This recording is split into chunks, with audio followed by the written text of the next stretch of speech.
exercise is for controlling quadriceps muscles out of synergies. As you know, quadriceps muscles are activated with the other muscle groups in extensor pattern or spasticity in the lower. Now we are required to train the quadriceps muscle as an important knee extensor to be activated out of synergy, to be activated independently or in combination with other muscle groups.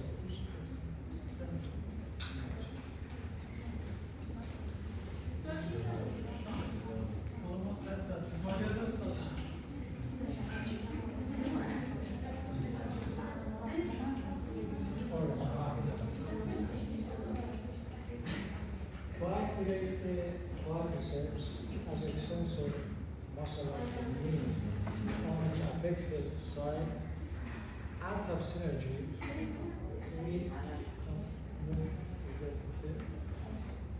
to activate the quadriceps muscles out of synergy. In a combination, new combination, we keep the affected ankles in dorsiflexion, all right? With holding the ankle joint in dorsiflexion, we create a new combination with the extensor muscles being activated in other components of flexion synergies. I mean the ankle dorsiflexors. All right, with holding the ankle joint dorsiflexion, now I ask the patient to activate the extensor muscles isolatively, selectively. How I can ask the patient to activate the extensor muscle? I place my hand under the knee and I ask him to push against my hand. In the other words, in this way, he activates the extensor muscles to extend the knee isometrically and to push against my hand, like this one. Push against my hand, again, relax, again, again. In this way, the quadriceps muscle is activated in combination with the ankle dorsiflexion. And this is a new combination. As the quadriceps is activated in combination with the ankle dorsiflexion. Like this one again. It's pushing against my hand. In this way, with activating the quadriceps muscle, I can give resistance to strengthen this activity, knee extension, like that. Now I give resistance because he's not able to activate the quadriceps muscle out of synergy and in combination with the ankle dorsiflexion on the affected side. There are other techniques to activate the dorsiflexors. One technique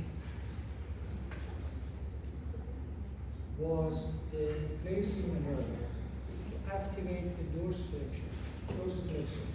Now, with tapping over the lateral, the dorsolateral aspect of the ankle, I can activate the dorsiflexors and evertebra, like this one. I move the ankle, the wrist shoulder like this one, 3 to 5 times repeatedly, like this one. I show it here because like this one. 3 times or 5 times. In this way you can activate the dorsiflexors and evertebra. Another technique can be the stroking of the plantar aspects of the lateral toes on the affected side, like this one. Quick stroking of the lateral four toes can be activated, stimulated like this one, to activate the dorsiflexors and the vertebrae. With the exception of the big toe, we just stimulate the plantar aspect of the lateral four toes on the affected side, like this one. Quick stroking of the plantar aspect of the lateral toes on the affected side. In this way, dorsiflexion plus everters will be activated. Show the dorsiflexion like this. Yeah, the dorsiflexion. Gonna be like that. Alright? And tapping on the dorsolateral of the foot can be used to activate the dorsiflexors on the affected side.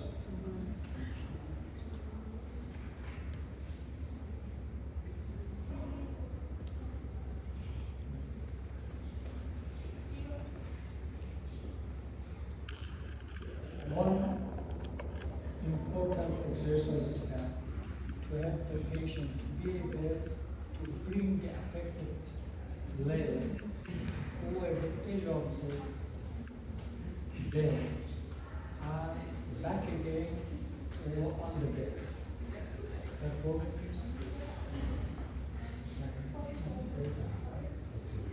hand it down forward. It's important to help the patient to be able to bring the affected leg over the edge of the leg. For example, if you're sitting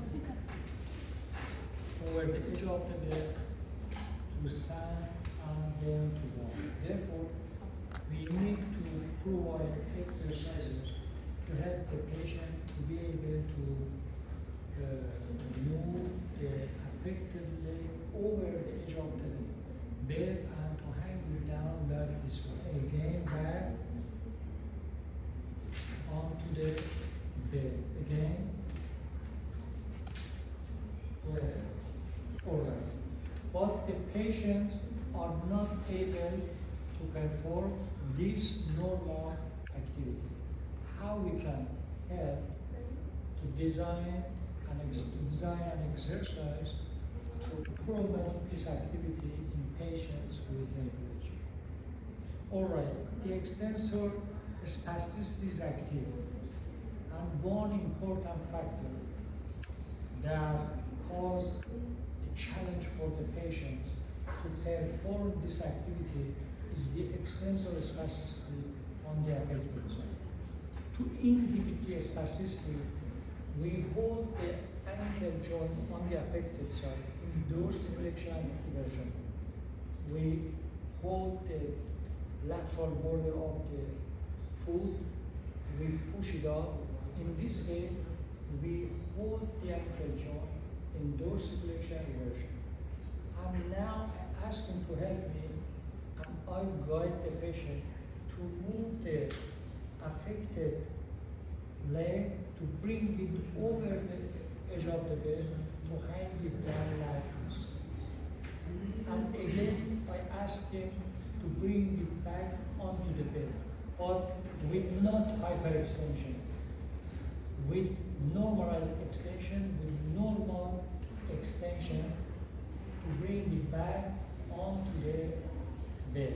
In this way, step by step, he will learn how to control his spasticity and to move it to over the edge of the bed, like this. Again,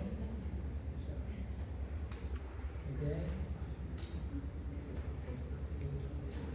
The patient moves and we just try to... I just guide the movement. I ask the patient, I encourage the patient to perform this movement. I guide the patient, and if necessary, I will give some assistance to complete the activity. All right?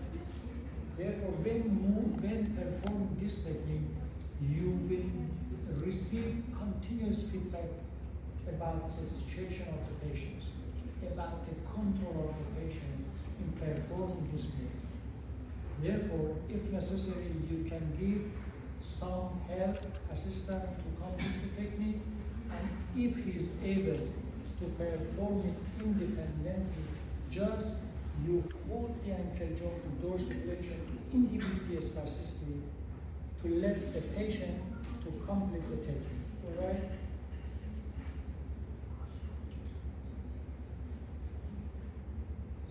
After performing this important movement, it's important to consider the pattern usually used by a normal person when walking.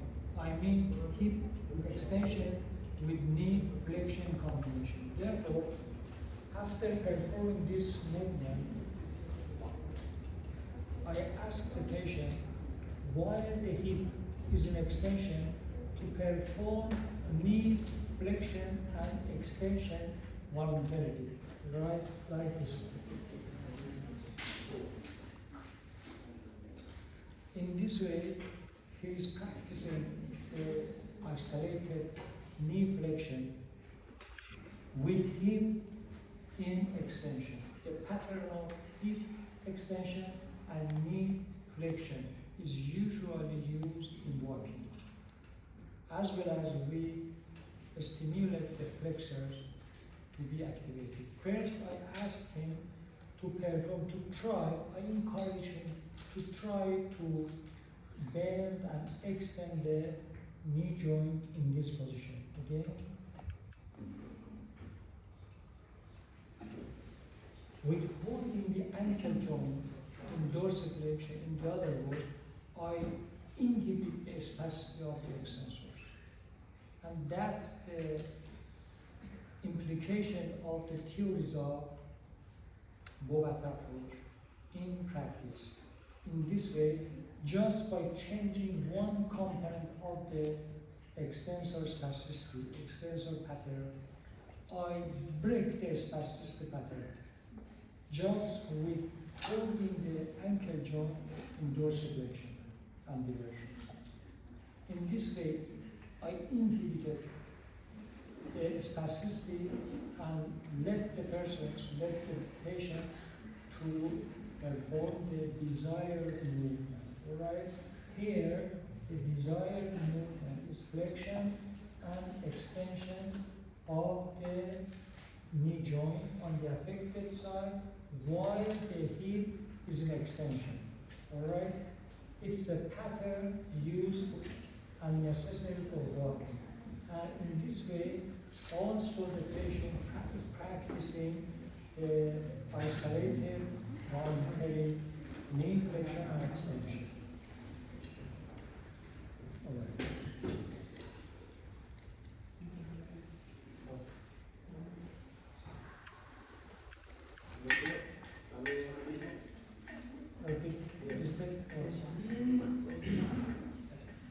All right.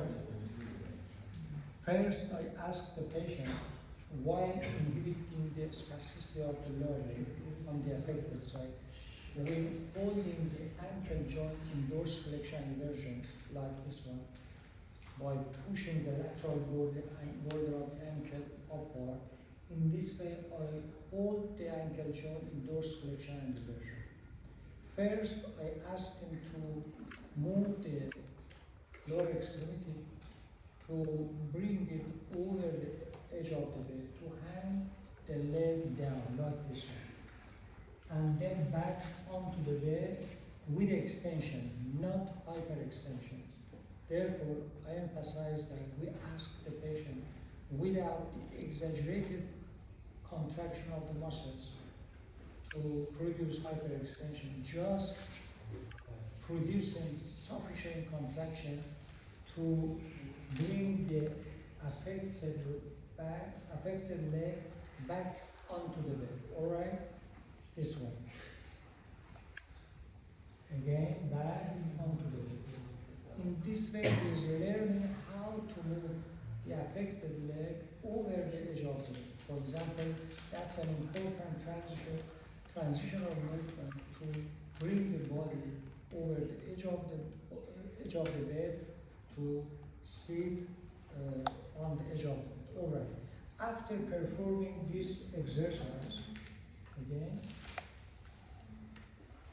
now I ask him, while the hip is in extension, all right, to perform knee flexion extension to selectively to perform knee flexion and extension. In the other way, with knee pattern, he is learning to activate the knee flexors, all right, because hip is now in abduction, extension, and and the ankle in dorsiflexion. All right, I'm asking him to selectively flex and extend the knee joint.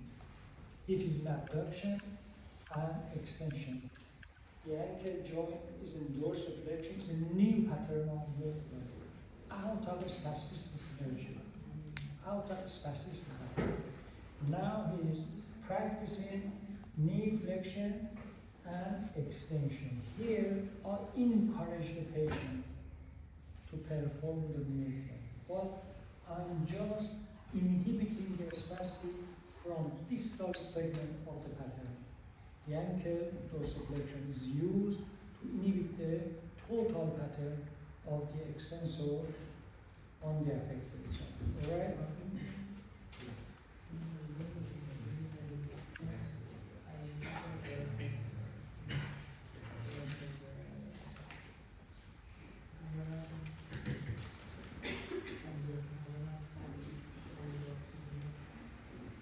All right. Now, after performing some exercises, but just give me. I just present some exercises based on the NBT approach. I show you how you can produce patterns of movement to help the patient get control of the movement while they're working. It doesn't mean you must use all these exercises for all patients. The assessment findings determine which exercises must be used. Sometimes the people with us will come to your clinic and ask you to check and control and treat the circumduction.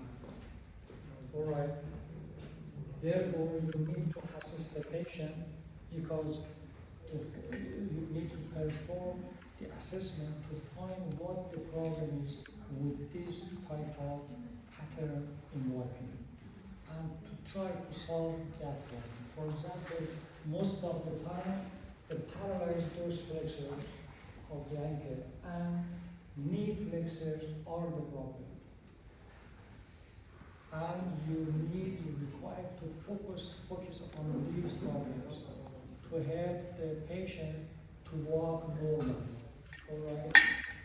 Then it is not necessary you waste your time with performing exercises, for example, in supine position. You need to focus to treat the patient in a standing position to improve the circumduction pattern when walking.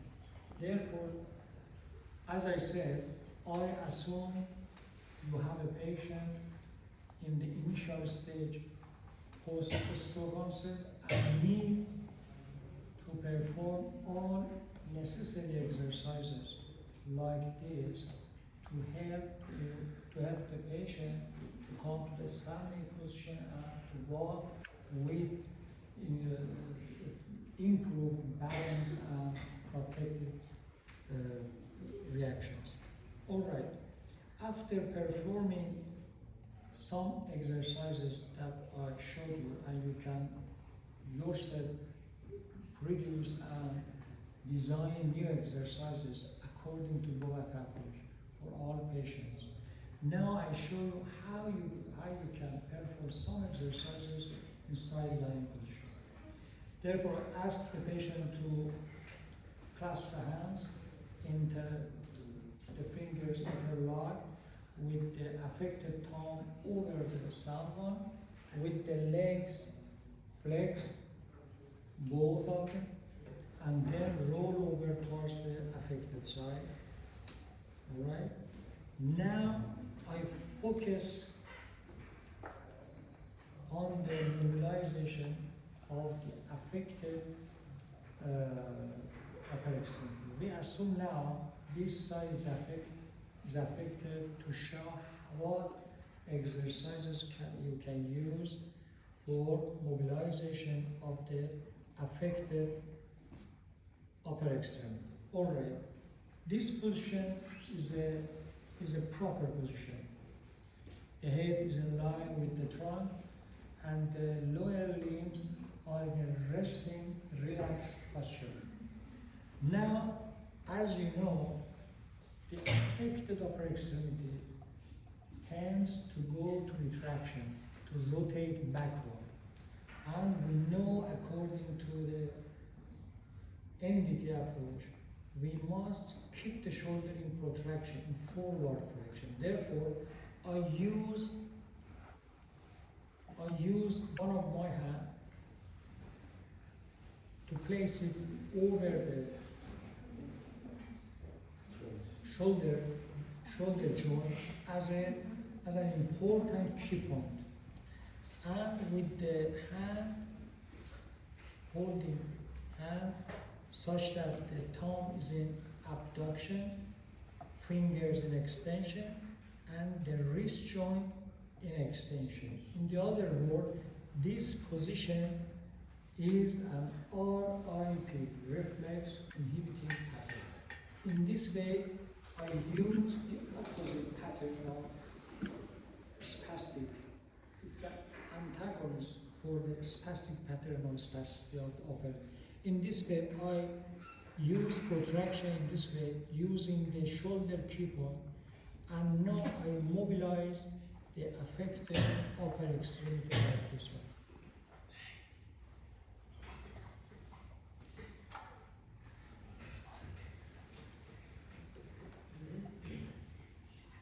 And rotation in this direction, and then in the other direction. All right? Here, while the hands are clasped together, I can ask to extend the affected lower extremity to activate the abductors.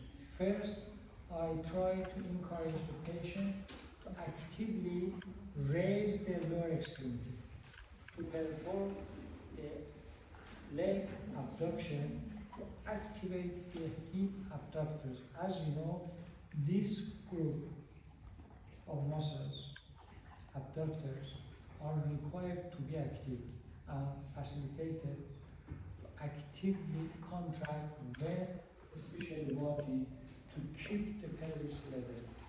All right.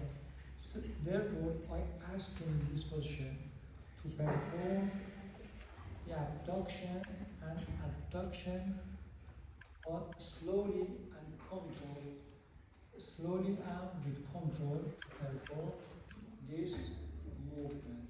I can use, as soon he is not able to do that, I can use tapping as one of the sensory feedback, sensory technique suggested, like tapping I use for the dorsolateral of the ankle joint. Here I can do tapping to activate the abductors. Again, from the wrist joint, I move like this one with sufficient strength to activate the muscles. And then I ask him to raise the lower extremity to abduct the affected lower extremity. All right. One important technique for mobilizing the affected shoulder joint. You know that they suffer from shoulder subluxation. If these techniques for shoulder joint and upper extremity used, they will not have problem with the shoulder subluxation. And the shoulder subluxation will not be painful. All right. One other important technique, according to Bogart approach, this technique is the most effective technique to mobilize the shoulder joint. How we can do that? Okay.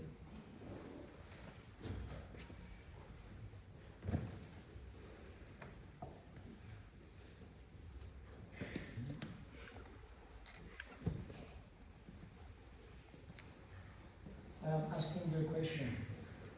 I, as a physiotherapist, stand on this side of the patient to start the treatment. Which side of the body is affected according to Bogart approach?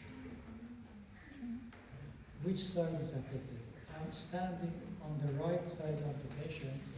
The right side. Right side. Why? Because Why this side is affected? Because you stand. Yeah. Why I stand on this side? to avoid So get better. falling from the neck. So you can help. Just helping. Doing I exercise. can also help the patient with standing on the other side, on the sound side. You prevent the patient from falling or something. Not falling. I stand on this side Also to stimulate it, to stimulate the affected side, to prevent the hemianesthesia, neglect of the affected side, to help the patient to reach out, to turn the head and body towards the affected side, to see the affected extremities. All right. In this way, to help first to avoid the neglect and to promote the bilaterality. All right.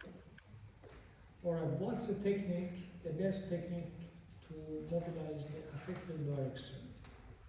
I ask the patient to clasp the hands together to raise the upper extremity overhead.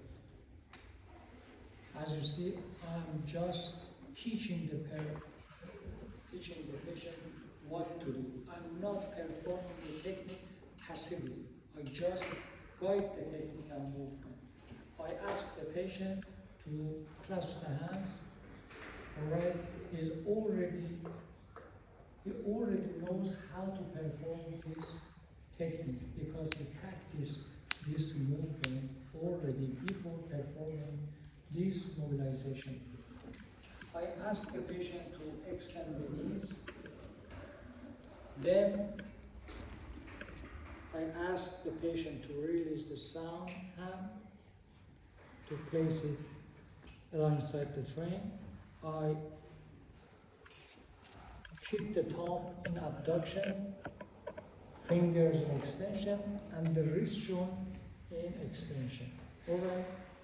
First, the shoulder joint is unconsciously mobilized and with the complete RM.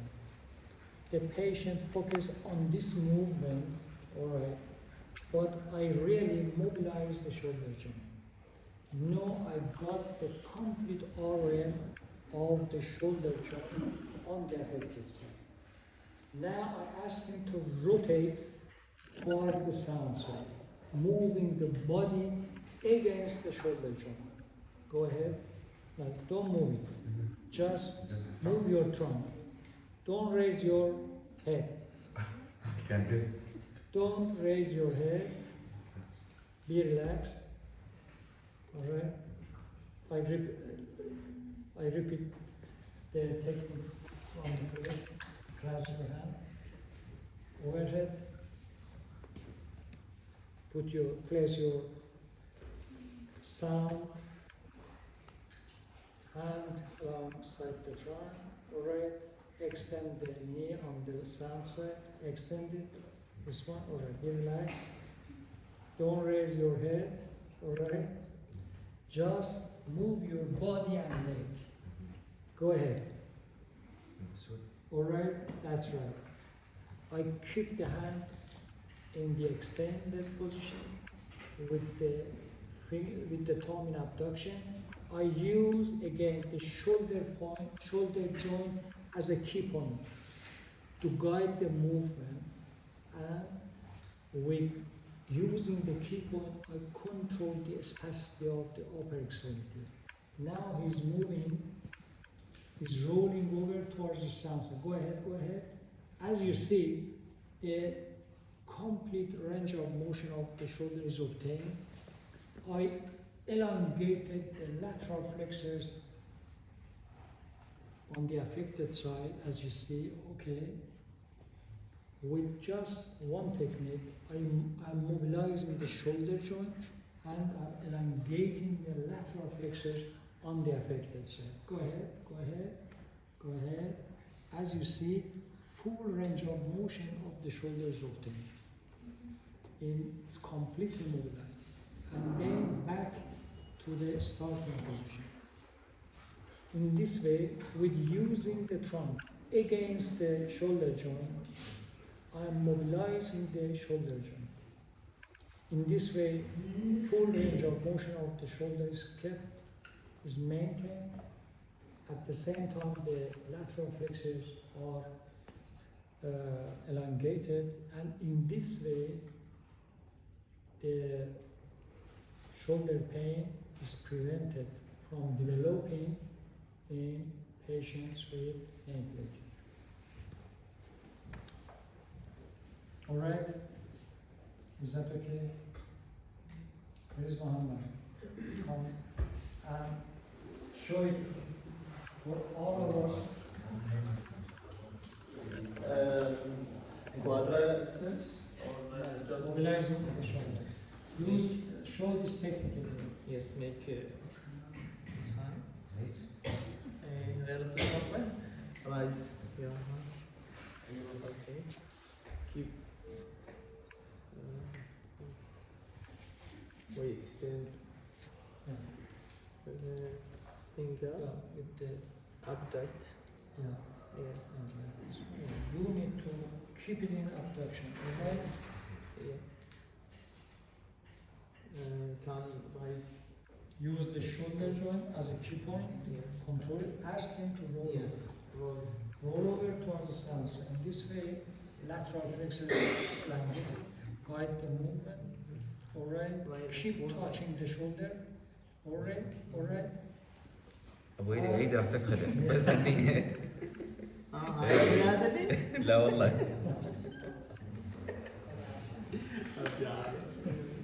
It was painful, you know? he wanted to You need to move the upper extremity with the body movement. Yeah, you need more practice.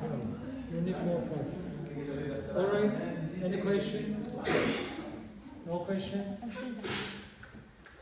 You will practice all of these exercises. All right. Don't worry about it.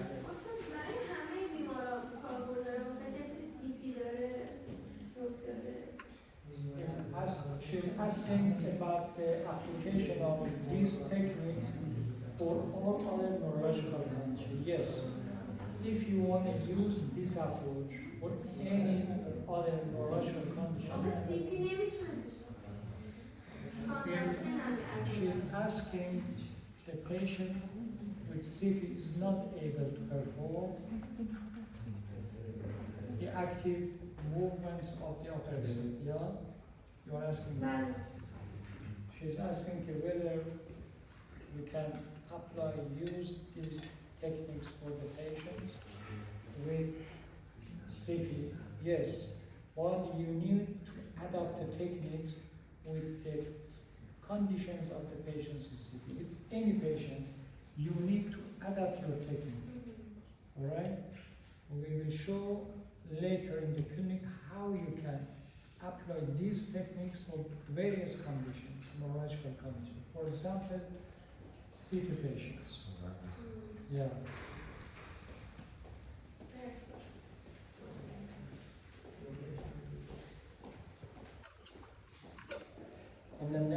cluster where we teach how to use the Bobat approach in patients with pediatric neurological conditions, including cerebral palsy. They have various problems. It's different from those of the adult patients with a cerebral. For example, the CP patient is 2 years old, but he or she is unable to sit. They have problem with the functional development of the milestones. We use the Bobat approach, for example, to help the patient to facilitate the sitting while controlling their spasticity. We help the patients with CP how to sit. We facilitate the functional development of sitting in those patients. And that's different. We differently apply the technique for patients with cerebral palsy. All right. Now we continue with the approach of presenting exercises in sitting position. After performing the exercises in sitting position and sideline position, now we continue the treatment with the exercises in sitting over the jaw. Most of the patients come to you in the spasticity or relative recovery stages. Most of them are required to receive the treatment in sitting and standing position, as well as with walking training. Most of them are required to receive training of the walking because they suffer from circumduction pain, and some suffer from knee hyperextension with the ankle dorsiflexion, that they will have problems with balance. Therefore, they usually need to be trained for walking problems and issues. All right. Now we continue with exercises in sitting position over the edge of the bed. I ask him again to clasp the hands. This side is affected.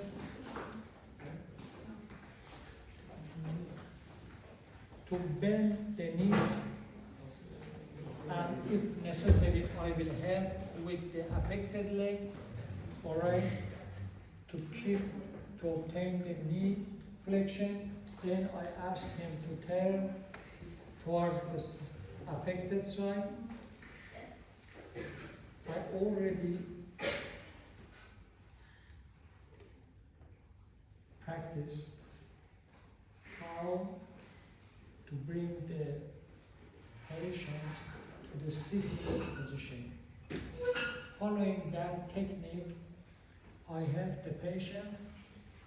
Oh, let me show one exercise. One more exercise, transitional movement. I showed you when helping the patient to come to the sitting position, I showed you how he will shift the body towards the elbow joint on the affected side to take the weight over it, and then to come to the sitting position. While the legs are in extension, I hold the affected, I'm preparing the patient to come to the sitting position, all right, to take the weight over the affected elbow joint. I stabilize the affected upper extremity from the wrist joint, like this one, with the wrist joint in neutral position, thumb in abduction, and the finger in extension and some abduction. I control it like this, all right?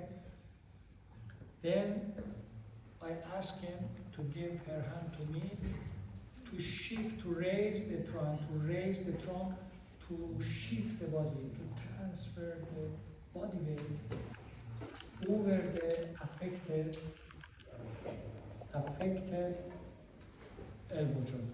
Raise your body like this one. Alright, in this way the body weight is shifted over the affected elbow joint and then back to the supine position. I repeat it again. This is a transitional exercise using the rotation and shifting the body weight over the elbow joint. Again back. Alright. Rotation is also used as a normalizing technique, as an important normalizing technique. In this way, now he is ready to come to the sitting position. Hands clasped together, knees bent. If necessary, I will help with the bending of the knee joint on the affected side. I ask him to roll over, to raise the upper extremity, to keep it vertical against the trine. Roll over. I support the lateral aspect of the head, holding the affected ankle joint. I ask him to raise the body weight. As you see, as you see, the weight is shifted on the affected elbow joint. Slowly, please. Slowly, like this one. All right. In this way, you transfer the patients from the supine position to the sitting position over to the joint plate. Over to the joint plate. Clear like that. All right. No, go and sit over there. Your back towards the seats.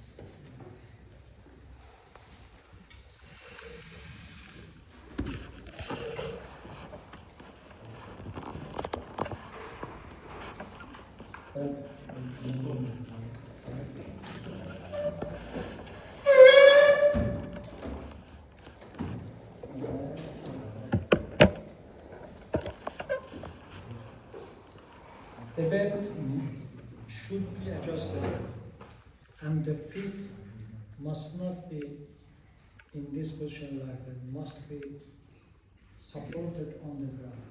Alright? Now, is adjustable this one? No?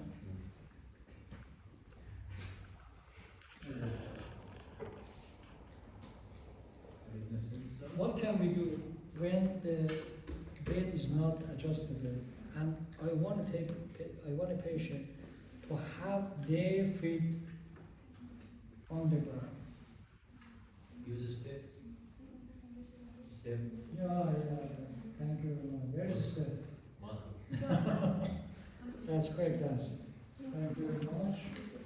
What's your name? Mustafa? You said the correct answer. Bring one step for me. So go and bring your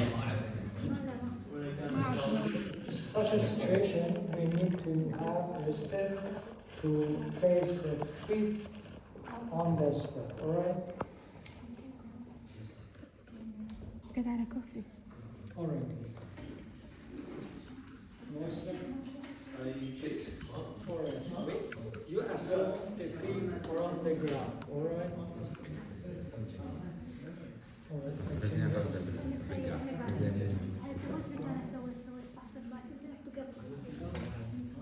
Alright.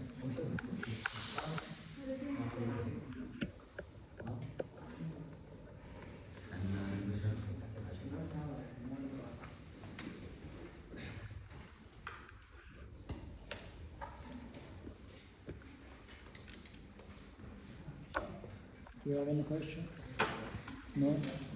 Everything is okay? No question? Actually, I have a question. You know, stroke patients for CVA depend on the symptoms depend on the area which is involved in the stroke. For example, maybe the patients have difficulty in speech because the speech area is involved by hemorrhage or something like that. When the patient, this approach talked about depends on the your suggestion for the patient. You help the patient, you talking with the patient. But the patients have problem in hearing, auditory problem, or visual problem. How you can help him? How you can talk with him? How you can suggest him? No, we need muscles activation of the patient actively. So how we can? That's a good question. What your question طلاب سألت الدكتور سؤال لأنه هاي التمارين وهاي التكنيكات اللي نستخدمها تعتمد على طريقة تواصلنا ويا المريض، إنه لازم نتواصل وياه، لازم نقول له إنه سوى هاي الحركة، سوى هاي الاتجاه، هيك شيء. زين إذا المريض نحن نعرف هاي الستروك الجلطة إذا صارت مثلا تعتمد الأعراض مالتها تعتمد على المنطقة اللي مصابة بالدماغ. اوكي. اعراض الجلطه تعتمد على المنطقه المصابه، فاذا مثلا المنطقه المصابه السبيتش اريا، المنطقه المسؤوله عن الكلام، راح تكون عنده difficult سبيتش، مشكله بالكلام. زين، في حال المريض عنده مشكله بالسمع او بالرؤيه، شلون راح نساعد البيشنت؟ شلون راح نقول له انه سوى هاي الحركه او تحرك في هذا الاتجاه؟ هذا كان سؤال. Now tell them in English. You know, in stroke symptoms. Okay. Let them to know what you said. You know, in stroke patients, the stroke symptoms depend on the area which is involved in the brain, in the cerebellum. For example, if there's difficulty in speech, means there's a problem, or for example, hemorrhage in speech area. And this approach or these techniques depends on helping the patient, talking with the patient, showing the patient the movement, because we need the active movement. Okay, so if there's a patient have problem in hearing or in vision, how we can help him?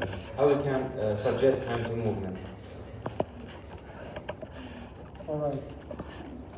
In summary, he's saying not all patients with paraplegia are the same. They have various problems, and some people may suffer from neurological. So some of them may suffer from ear problem. Right. What will be our approach with such patients? What do you think? That's a good question.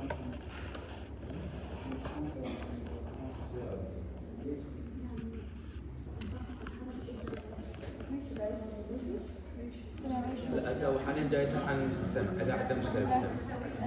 اي مش بالغاية. يا هو أنا دكتور. وبعدين يجي شو قلت يعني؟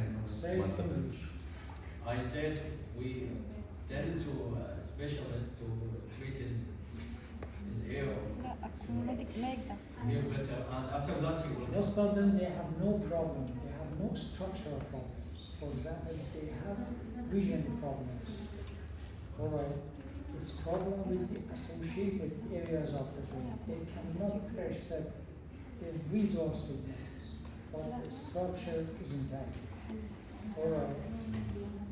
And the ophthalmologist cannot help with such patients. What will be your approach for such patients?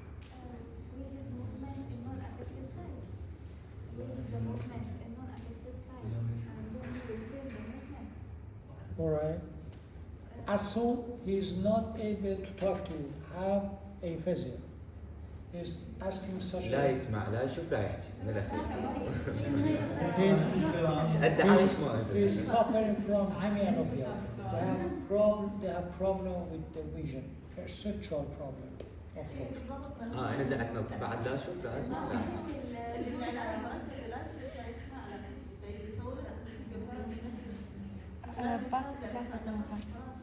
اوكي، هاي الحركه راح تكون باسفلي. الثيرابيست هو يحرك المريض. على مدار صفر زين. احنا بذنب التمارين التكنيكات نحتاج النشاط من المريض، نحتاج ننشط العضلات مالته بحيث تتحرك بشكل فولنتري بشكل طوعي، تمام؟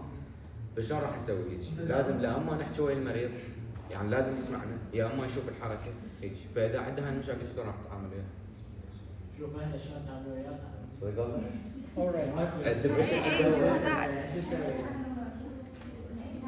That's a good question. Not all patients are the same.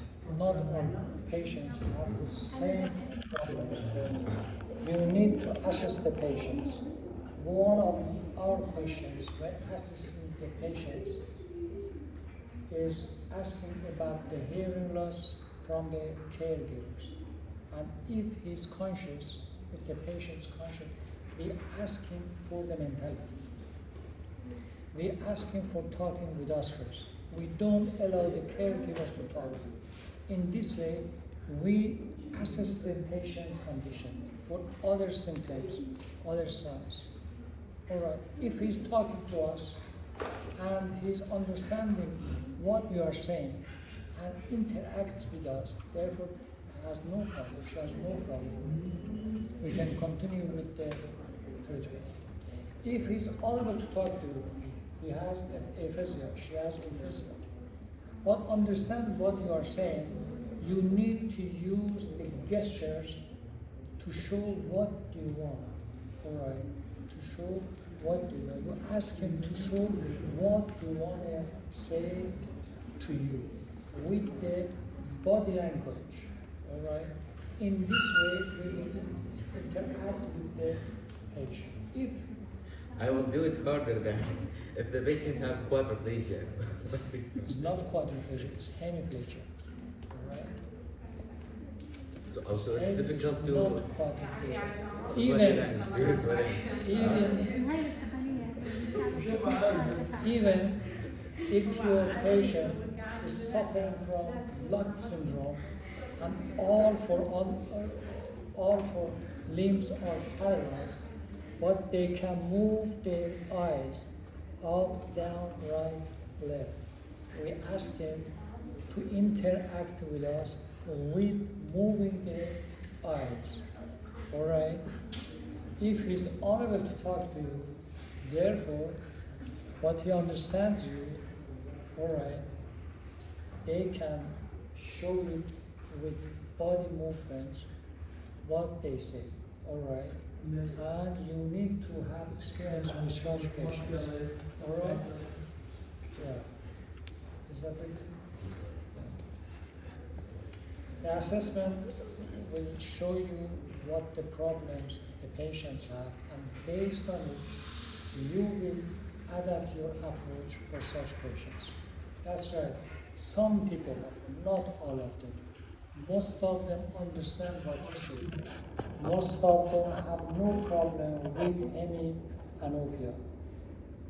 A small percentage of patients suffer from such problem. And we ask, for example, assume he's suffering from hemianopia. We ask him to use compensatory strategies. For example, to rotate the head towards the physiotherapist and to interact, to communicate with his therapist, with her therapist. All right?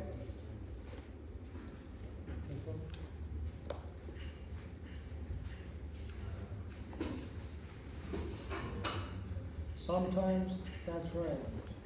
He's not able to talk or is not understanding.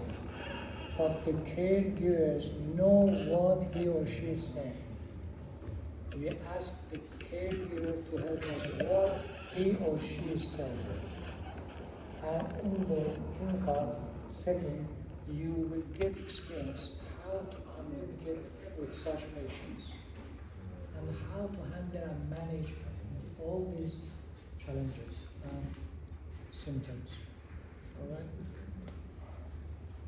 For example, the caregivers say they cannot hear you, suffering from hair loss. Is an old patient, is not hearing. You need to talk louder. All right. you need to talk louder to communicate with the patient. All right? In this way, you can communicate with the patient. But most of them have no problem with hearing loss. Most of them. A small percentage suffer from hemianopia. A small percentage common of people with a stroke suffer from vision problem, hemianopia, or hemianesthesia. But in such conditions, we stand on the affected side. In this way, we also treat all these symptoms and problems. Alright, he is forced to turn the head, to turn the body towards his or her troubles. In this way, these problems are addressed, alright, are treated step by step. Alright, we don't have step, we have a chair, yeah? Not chair. Alright, first I ask the patient, now we start exercises in sitting position. First I ask him to clasp the hands. First, to bring the hand towards his mouth with bending and extending the. He is unable to independently perform the affected elbow joint flexion extension. That's why I ask him to perform bilateral movement of the upper extremity.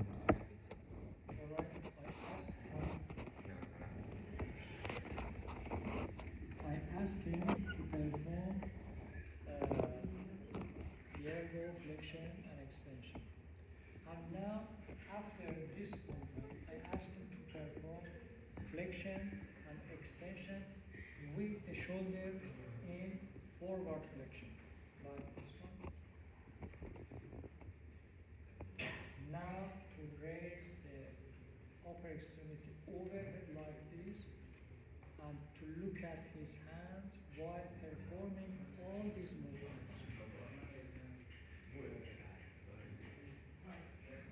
In this way, he will be aware about the affected upper extremity. And in this way, the neglect will be prevented. Perform it.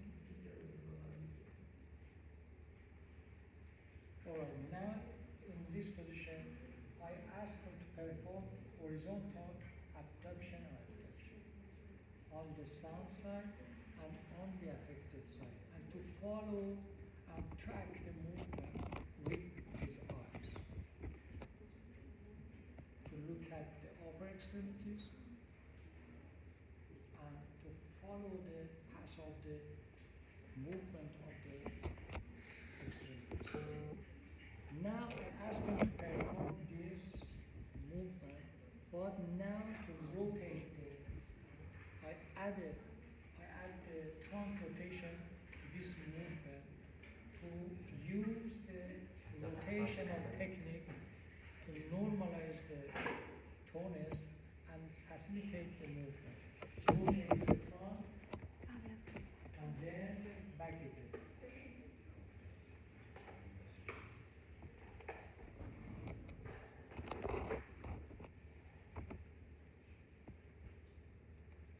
Now I ask him to rotate the trunk, to place the hand on the bed, and now bend the elbow joint to shift the body weight over the elbow joint. Alright. As a preparation for performing this movement on the other side, on the affected. So again, back to the midline position and rotate the body, place it on the bed, and shift the body weight over the affected elbow joint. What he is asking, the patients are unable to perform this movement. That's right. I'm just showing the model. I'm just just showing the technique.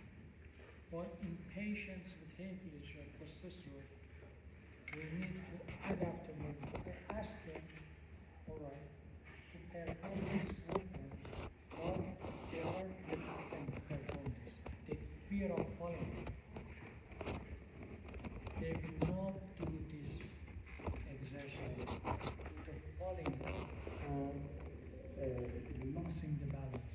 In such situations, I need to give support when performing this movement. I ask him to do this. I control the shoulder, give shoulder joint to give the patient confidence that I am supporting his body, I'm supporting him from falling and losing the balance. All right, in this way, I support him, and then again, I ask him to back to the mid-body position. From the shoulder joint, I supported the body. Now, he can confidently to follow the instruction to complete the technique. Again, first, rotate the body, placing hand on the bed, and I support the body from the shoulder joint to keep it balanced, to keep the trunk balanced, and right away to the midline position. That's a good question. We just show the model, the right model of techniques to perceive how the technique must be performed. But that's great. Most of the time, especially in the initial stages, we need support the patients.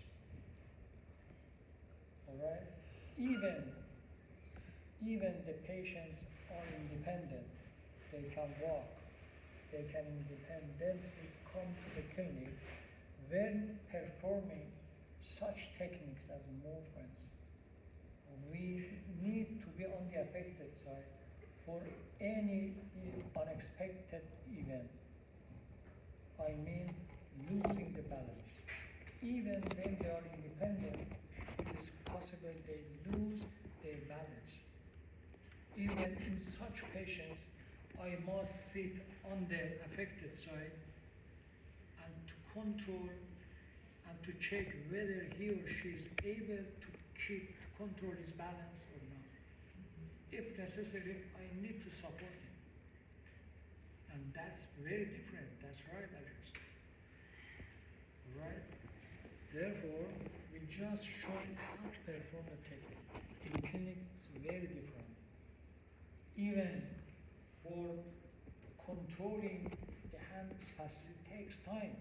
And you will have problem even to open the hand, to extend the fingers. It takes time. Sometimes my student cannot overcome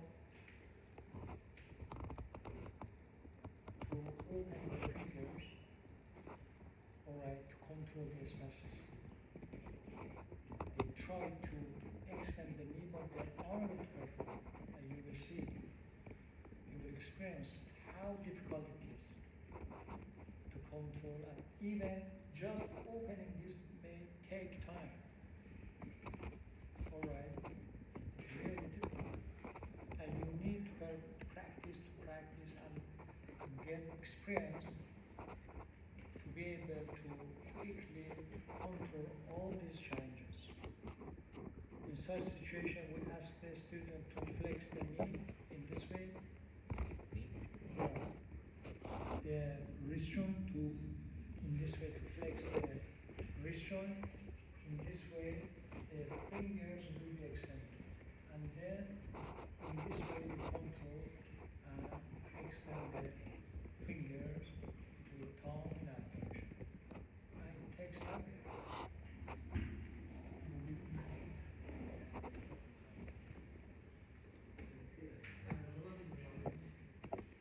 Please perform this technique again with the hands clasped. Rotate the strong, place the hand on the bed, shift the body weight over the pelvic joint. How you can make the exercise difficult with this exercise? How you can make this difficult, more challenging?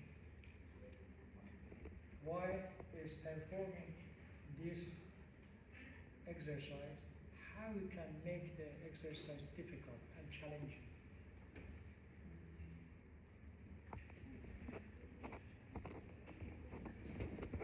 How? Just live the knee. Just live the knee.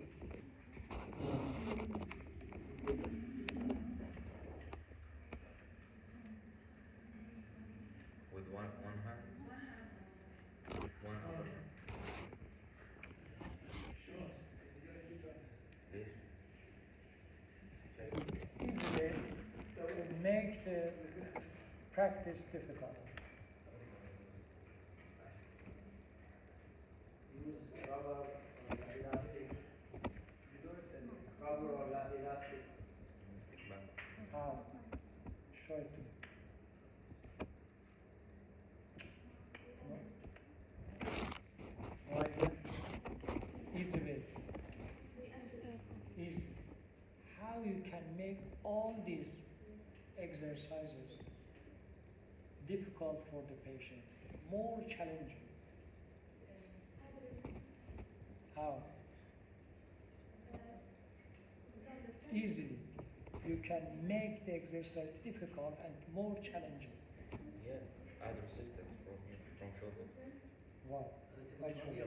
Add resistance from the therapist. Add resistance on the shoulder on this side. Not supporting. Supporting and add resistance at the same time. Assume he's able to perform this exercise.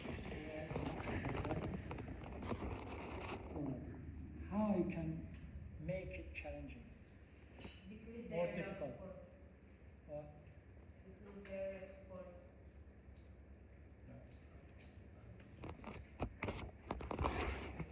While performing this movement, slowly, I ask him to count from 10 to 1. 10, 9, 8, 7, 6, 5. The dual tasking exercise. And it will make the practice challenging. Then ask him 2 by 2. Or I subtract from 10 to 0. 10, 8, 6, 4, 2, 0. It will be challenging. They will stop in the middle of the practice. Alright? Because they cannot divide their attention to 2 things. Counting mentally and performing physically. In this way, we can make the exercise challenging. Now I'm doing a dual task. While showing the exercises, I'm trying to focus to describe the process. It's a dual task and difficult. Alright? When I ask you to show an exercise, while talking about something, it will be difficult and more challenging. Sometimes we ask the patient to walk and to turn the head to one side, talk to us, and to give us a story. In this way, we challenge the patient, to challenge the attention, mentality of the patient, challenge the walking, challenge the balance of it. It's really difficult. They will then ask him to turn the head to the right, to the affected side, to the south side, and talk to him, give a story, to stop, to think what to say, how to control the body. While talking, while walking, talking, turning the head to the right or to the left. In this way, we challenge the patient to control the body. In this way, you make the exercise challenging. And the research shows that to improve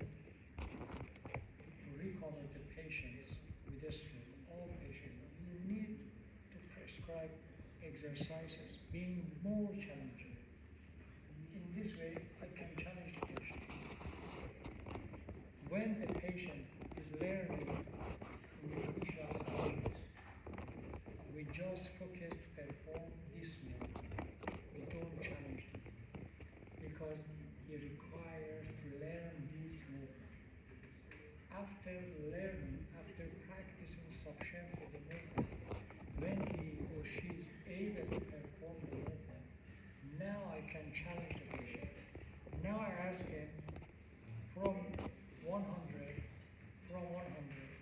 while performing this movement, to minus 5 by 5, 250.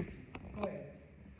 I didn't get your From 100 count, decrease 5 by 5. 195 and go ahead. 195, 90, 85, 80, 75, 70, 65, 60, 55, 50. It takes time because he's thinking. 40. Yeah? 35, Because he's thinking 30, to perform dual 45, tasks, 2 tasks. 50, But it takes time. 5. You didn't complete the task, all Yeah, right? I complete. Yeah? Yeah, I complete. The mental task was not completed, all right? So I challenge the patient. I challenge this normal person. And you see how I challenge the patient. How we can challenge the patient to make the exercise difficult. And this is dual tasking. All right.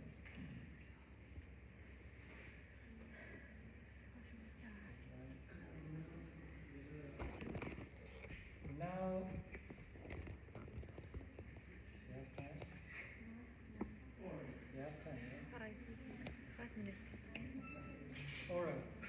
After performing these exercises, I want to show you an exercise to prepare the patient to perform partial reaction, to stimulate the extensor pattern. All right. I pretend that I'm throwing this fellow towards the patient. All right. He's reacting with the parachute reaction. All right. And this is reflexively performed. From the 6 months onward, it's positive. You don't need to think about it. It's reflexively elicited. All right, again. In this way, I stimulate the extensor pattern of the extremity. In the patient's behavior, I ask the patient to place the sound arm under the thigh, not using the sound arm. And then I ask the patient to perform the extension partial reaction to not allow me to, or in order to protect his face from the pen, like this way. All right. Yeah. But we do not do it like this because we cannot extend in the initial stages. But I'm sure he can react with the extension. All right. But the patient's face are not able to extend the elbow, to protect the face from the pedal. That's why I pretend I'm throwing towards his face like this one. All right. In this way, I elicited the parachute reaction. But to be able to perform normally, I need to stimulate the extensor pattern out of flexion, spastic pattern. For this purpose, I ask the patient to perform, to adopt this posture to affect the upper extremity. All right, right here. ask him to keep the upper extremity in this position. That's a good position. The body weight is shifted towards the affected one. What Ali Reza said correctly. Are they able to perform this like this? No. This is the model. We want to obtain this posture. This is a pattern of upper limb extension, parachute reaction. With parachute reaction, we use the extensor pattern, this pattern. Alright? Now, we want to restore this pattern of extension as a part of the balance reaction, protective reaction, as well as to increase the extensor tonus, to keep the affected upper extremity RIP, alright, and the opposing posture of the opposing posture of the upper extremity against the spastic pattern, and shift the body weight towards the affected side. But are they able to perform this movement? No. But how we can perform this exercise with a patient who can pleasure position. We sit here, even they cannot extend the finger. They place the hand with flexion, and it's painful. That's why it's reluctant to adopt this posture. First, in such patients, we try to extend the fingers. We first, in severe spasm, we first flex the wrist joint like this one. In this way, the fingers will be extended. Then I keep in extension, but it takes time in patients with AFH. All right, I hold the thumb in abduction and try to help the patient to place the affected extremity in this posture. But he is moving, is shifting body weight over the affected side, but they are not doing this. They try to retract the body, to move the body away the affected. What will we do? As a physiotherapist, I sterilize the hand in this posture, but it's not like that. Most of them have some finger flexion. All right? That's the question Arza is asking us. All right? I stabilize the hand and wrist joint. He's not moving, he's not shifting body weight over the affected side. I use the shoulder joint or the trunk, all right, to move the body weight over the affected side. But he's resisting me. He's shifting the body towards the other side, the sound side. But I use the shoulder joint, all right, or I use the trunk to move the body weight over the affected side. Sometimes it's very difficult. I use my thigh to control because it's flexing. In this way, an adaptive movement, I control it with my thigh. I keep the elbow in extension using one of my hand, and then I shift the body weight towards the affected side. In this way, I try to elicit the activity of the extensors, promoting the extensor activity as again as part of the parachute reaction. All right. In this way, we adapt the technique to perform it as much as correctly in patients with AFH. All right. Now,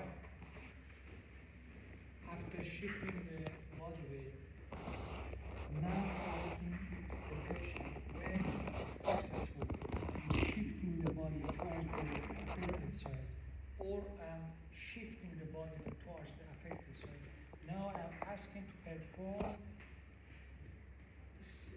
small ranges of flexion and extension of the elbow joint. Or, as you see now, again, extended, the small ranges again, extended, again, again. In this way, first, he performed the weight bearing of the affected upper extremity, and when successful, I asked the patient to perform voluntary flexion and extension. All right? He performed while the affected upper extremity were close to the thigh. Now I ask him to move it a little bit somewhat, not backward, like this. And again to shift the body weight over the affected one. Release, again, and then again asking small ranges of flexion and extension. Extend, not just shift the body weight, now extend, flex, extend, again. And now I move the upper extremity backward fully.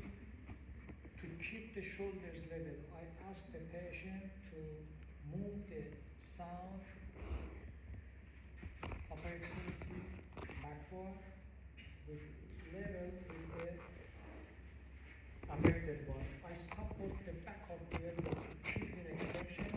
I ask the patient to move the body weight, shift the body weight backward over the upper extremities, preferably over the affected side.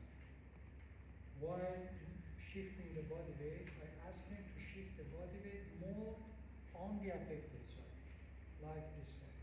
But they will not do this exercise due to the fear of falling.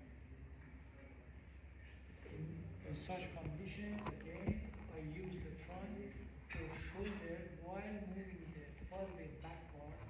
I shift the body weight more on the affected upper extremity. Again, alright? In this way, we adapt the technique. Alright? Now, here we go. علي القرية كافي الساعة 10 مدري غريبكم 7:03 They said the time's over. One exercise. One more exercise. صار عندنا بلاح بس. After performing this exercise, I will place the hands on the, I will control the upper extremity like that, while the upper extremity is in RIP, in full RIP, full reflex immediate pattern. Again, I ask the bed to push against my hand, push against my hand, back again, repeat it please.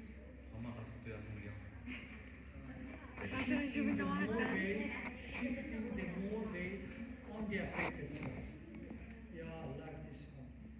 But again, the patients will not do that. But if the weight is distributed, all right, equally over the both upper extremities, that's okay. But it is preferable to have more weight on the affected side while performing this way. And then I ask them to replace the upper extremity alongside the